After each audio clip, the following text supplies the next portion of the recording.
I told you, there are cars from the 1980s still running strong with over 500,000 miles, while vehicles built last year are already experiencing catastrophic electronic failures. While today's automakers brag about heated seats with subscription services, certain vintage machines were quietly achieving automotive immortality. These aren't restored garage queens, these are daily drivers that have survived decades of abuse, neglect, and conditions that would reduce a modern crossover to scrap metal. We're counting down 12 cars built during a forgotten age when reliability wasn't a marketing gimmick, but an engineering obsession. Number 12, Lexus LS400, first generation 1990 to 1994. When Toyota decided to create a luxury brand, they approached the project with typical Japanese restraint and subtlety, which is to say they over-engineered the LS400 so thoroughly that it embarrassed German competitors while costing less to maintain than a well-fed goldfish. The LS400's 1UZF EV8 engine is the mechanical equivalent of a perfect souffle, impossibly smooth, improbably reliable, and engineered with tolerances tighter than German engineering standards. This engine regularly exceeds 300,000 miles while purring like a contented cat. Toyota engineers apparently decided that luxury meant never experiencing mechanical failure. The build quality was so exceptional that early LS400s felt tighter and more refined at 200,000 miles than many new cars feel leaving the dealership. Panel gaps were measured in fractions of millimeters. Interior materials were selected for durability rather than just looking expensive. The suspension was engineered to provide comfort without sacrificing reliability. Unlike German luxury cars that require mortgage refinancing to replace air suspension components, the LS400 used conventional double wishbone suspension that lasted indefinitely with basic maintenance. Here's where it gets interesting. Toyota intentionally overbuilt every component to luxury brand standards while maintaining Toyota-level reliability. The result was a car that depreciated like a luxury vehicle but lasted like a Camry. Used LS400s became the secret weapon of people who wanted prestige without the maintenance bills. The automatic transmission was so smooth that passengers couldn't detect shifts. And unlike temperamental German transmissions, this unit lasted hundreds of thousands of miles without drama. Toyota basically proved you could build a sophisticated luxury car without engineering it to fail the moment the warranty expired. Today, first-generation LS400s with proper maintenance still feel remarkably contemporary. The engine remains smooth, the transmission shifts imperceptibly, and the interior materials haven't degraded into the sticky, peeling mess that plagues European luxury cars from the same era. Number 11, Subaru Legacy, 5th generation, 2010 to 2014. Subaru built its reputation on all-wheel drive systems and horizontally opposed engines that sound like angry tractors. The 5th generation Legacy represented peak sensible Subaru before they started marketing exclusively to people who wear Patagonia vests and own golden retrievers. The naturally aspirated 4-cylinder and 6-cylinder engines in these Legacies were under stress to the point of boredom. No turbochargers to fail spectacularly. No complex variable valve timing to develop expensive issues. Just reliable power delivery that prioritized longevity over excitement. Subaru's symmetrical all-wheel drive system became legendary for getting people through winters that would strand more sophisticated vehicles. Unlike complex electronic AWD systems from luxury brands, Subaru's setup was mechanical, simple, and nearly impossible to break through normal use. The Legacy attracted buyers who viewed cars as tools rather than lifestyle statements. They needed reliable transportation through harsh climates, not a vehicle that would impress neighbors. These were teachers, nurses, and engineers who prioritized function over form. These Legacies routinely exceeded 200,000 miles with basic maintenance. The boxer engine layout meant lower center of gravity and better handling, but also meant easier access for routine maintenance. Spark plugs and other serviceable items were accessible without dismantling half the engine bay. Subaru's loyal customer base often reported buying Legacy after Legacy, creating multi-generation relationships with the brand, not because of clever marketing, but because these cars simply worked year after year without drama or expensive failures. Number 10, Toyota Camry, 1997 to 2001 XV20. The 4th generation Camry perfected the art of being aggressively uninteresting while simultaneously being nearly indestructible. Toyota engineered this car for people who view vehicle ownership as a necessary evil rather than an expression of personal identity. The 2.2-liter 4-cylinder and 3.0-liter V6 engines weren't exciting, weren't powerful, and absolutely weren't interested in braking. These power plants routinely exceeded 250,000 miles with maintenance schedules that could charitably be described as casual.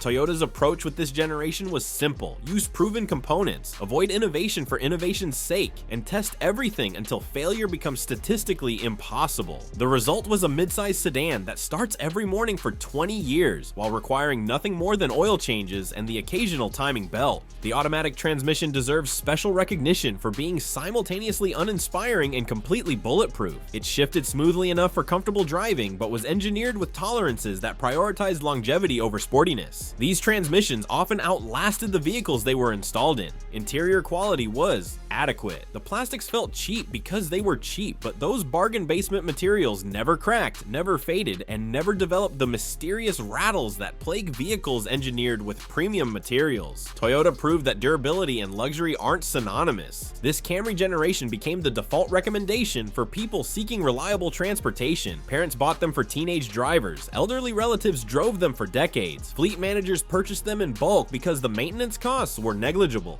The 1520 Camry's greatest achievement was making reliability boring. It wasn't exciting when your Camry started perfectly at 200,000 miles, because of course it did. That's just what Camrys do. Number 9. Honda CR-V, second generation, 2002 to 2006. Honda applied its obsessive reliability philosophy to the compact crossover segment and created a vehicle so dependable it became boring. The second generation CR-V wasn't trying to be interesting. It was trying to start every morning for 15 years without requiring expensive repairs. The K24 2.4-liter four-cylinder engine was under stress to the point where highway cruising felt like a light warm-up exercise. This engine regularly exceeded 300,000 miles while being maintained by owners who occasionally remembered to check the oil. The interior featured materials that prioritized function over aesthetics. Plastic trim pieces were injection molded to last decades. Seat fabric resisted staining and wear patterns. Everything felt utilitarian because everything was utilitarian, and that design philosophy meant fewer failure points. These CR-Vs became the default vehicle for young families and practical-minded individuals who recognized that a $30,000 luxury crossover with a 3-year lifespan made less financial sense than a $20,000 Honda that lasted 20 years. The manual transmission option shifted with typical Honda precision. The automatic transmission was equally reliable if less engaging. Both options delivered hundreds of thousands of miles of service with nothing more than fluid changes and basic maintenance.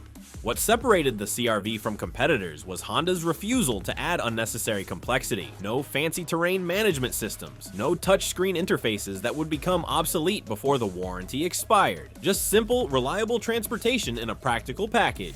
Number 8. Mercedes-Benz W123, 1976 to 1985. When Mercedes-Benz engineered the W123, they apparently forgot they were supposed to be running a profitable business and instead created a vehicle so overbuilt it became financially irresponsible. The bean counters must have been having nervous breakdowns while engineers doubled the amount of steel and structural components just because. The W123 wasn't just built to last, it was built to outlive civilizations. Mercedes reportedly used twice the necessary metal in critical areas. The doors weighed as much as modern car hoods. Body panels were thick enough to stop. Well, let's just say they were substantial. In Morocco, these cars still operate as taxis with over 600,000 miles on original engines. That's not a typo. The diesel engines, particularly the legendary OM617, were agricultural in their simplicity and durability. No turbochargers on most models, no fancy electronics, just pure mechanical reliability. These engines were so under stress that highway speeds felt like asking Usain Bolt to take a casual stroll. Mercedes lost money on every W123 sold. The engineering and materials investment was economically insane. It's as if Mercedes forgot about profit margins and decided to become a charity organization for people who needed cars lasting forever. The vacuum-operated central locking system alone had enough redundancy to make NASA engineers jealous. The build quality was absurd. Panel gaps were measured with precision instruments. Interior materials were selected for durability across decades, not just warranty periods. The W123's seats remained comfortable at 300,000 miles, while competitors' seats had disintegrated into foam particles and regret.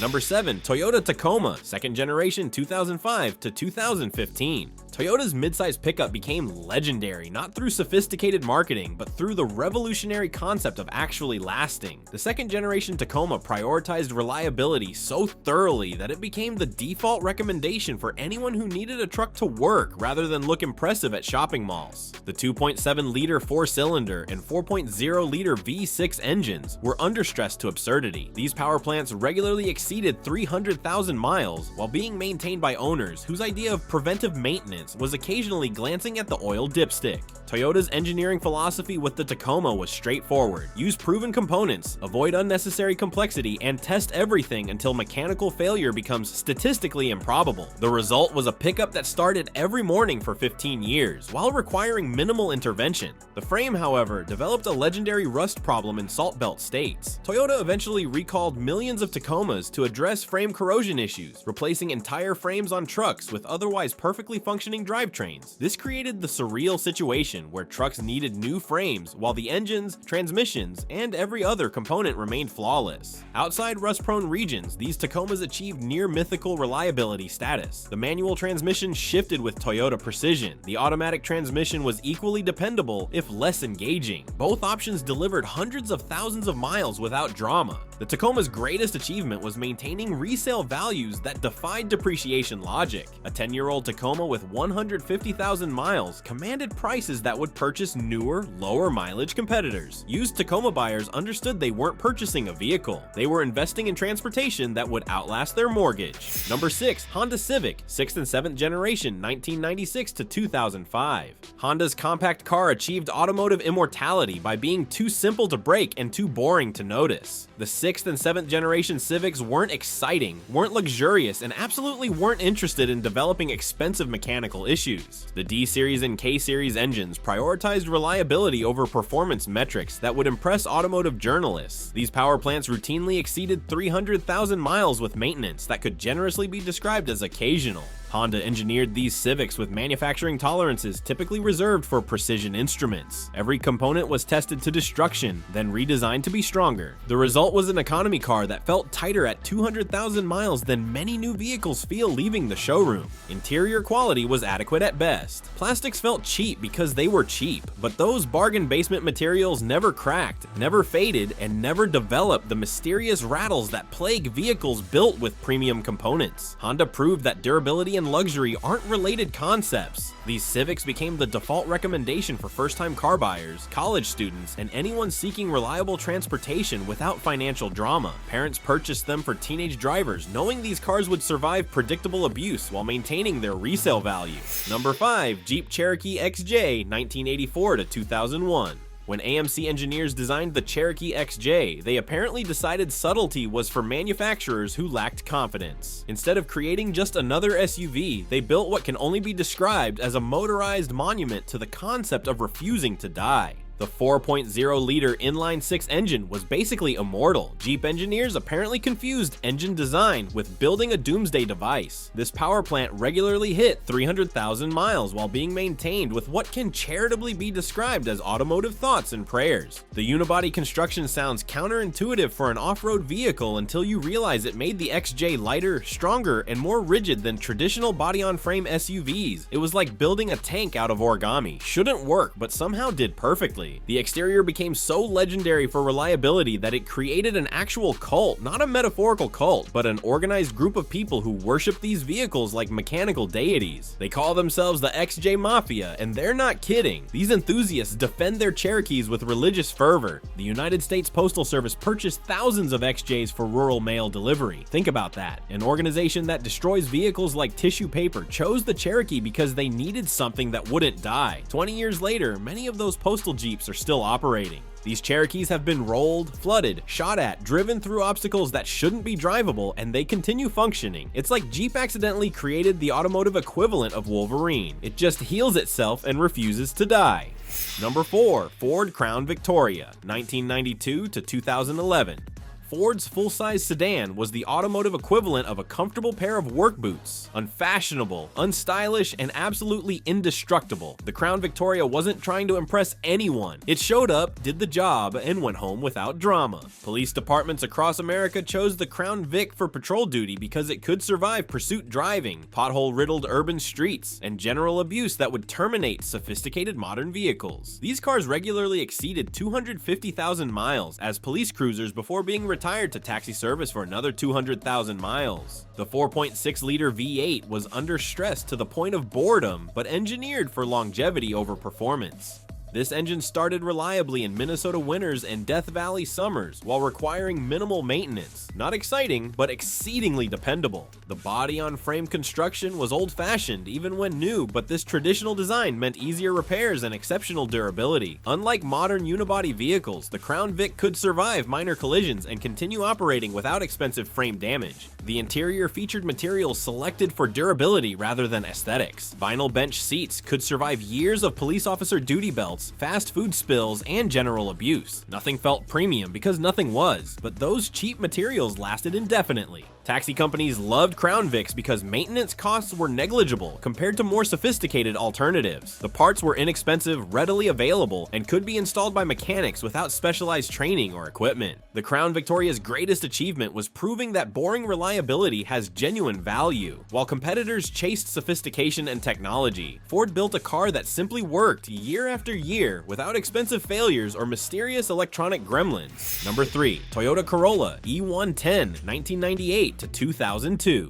Toyota perfected the art of building transportation appliances with the 9th generation Corolla. This car wasn't designed to inspire passion. It was designed to start every morning for 20 years while requiring minimal financial investment beyond gasoline and oil changes. The 1.8-liter 1ZZFE engine prioritized reliability so thoroughly that it became aggressively boring. This power plant routinely exceeded 300,000 miles with maintenance that could charitably be described as occasional awareness of oil level. Toyota's engineering philosophy was simple: use components proven across millions of vehicles, avoid innovation for innovation's sake, and test everything until failure becomes mathematically improbable. The result was a compact sedan that simply refused to brake. The automatic transmission shifted smoothly enough for comfortable transportation, but was engineered with tolerances that prioritized longevity over sportiness. Interior quality was utilitarian at best. The plastics felt cheap because they were cheap, but those bargain basement materials never cracked, never faded, and never developed rattles. Toyota demonstrated that durability and luxury are completely unrelated concepts. This Corolla generation became the default recommendation for anyone seeking reliable transportation without drama. College students drove them through 4 years of abuse. Elderly drivers operated them for decades. Delivery companies purchased them in bulk because maintenance costs were negligible. The E110 Corolla's greatest achievement was making extreme reliability boring and expected. It wasn't impressive when your Corolla started perfectly at 250,000 miles, because of course it did. That's what Corollas do, start reliably until the heat death of the universe. Number 2. Toyota Land Cruiser J70 and J100 series. Toyota's Land Cruiser wasn't built for soccer practice and grocery shopping. It was built for conditions where mechanical failure means genuine danger. The Land Cruiser prioritized reliability so thoroughly that it became the default choice for organizations operating in regions where roadside assistance means a satellite phone and prayer. The J70 series, particularly models from the 1980s and 1990s, featured engines so under stress they barely noticed hauling heavy loads through terrain that would terminate sophisticated modern SUVs. The diesel engines, especially the one HZ Inline 6, regularly exceeded 500,000 miles with maintenance that could generously be described as periodic.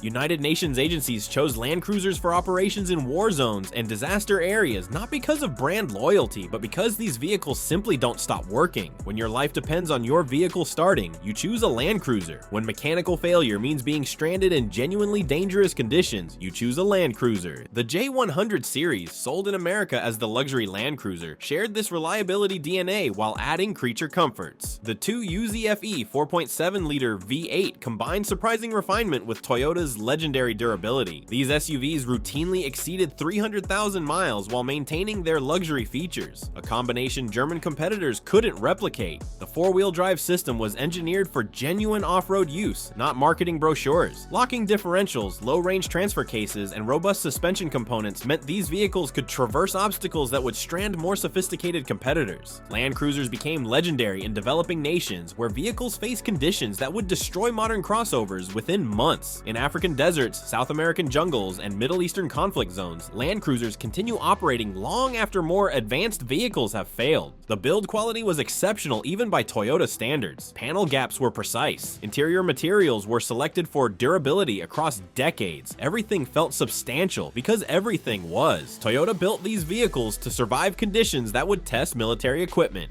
Today, well-maintained Land Cruisers command prices that defy depreciation logic. A 20-year-old Land Cruiser with 200,000 miles costs as much as many newer SUVs because buyers understand they're purchasing proven reliability rather than speculating on modern technology. Number 1. Lexus GX, second generation 2010 to 2023. The Lexus GX combined Land Cruiser Prado reliability with luxury appointments, creating what is essentially an indestructible SUV disguised as a premium family vehicle. This is mechanical immortality wrapped in leather and wood trim. The 4.6-liter 1URF EV8 engine was under stress to absurdity while delivering smooth power that felt appropriate for a luxury vehicle. This power plant routinely exceeded 250,000 miles while purring like a contented cat, a combination German luxury brands cannot replicate without astronomical maintenance costs. The body-on-frame construction was old-fashioned even when new, but this traditional design meant exceptional durability and easier repairs. Unlike modern unibody luxury SUVs that require specialized equipment for collision repairs, the GX could be serviced by competent mechanics with conventional tools. Toyota's engineering philosophy prioritized longevity over cutting-edge technology. The GX didn't feature the latest infotainment systems or electronic driver aids because those systems eventually fail. Instead, it featured proven components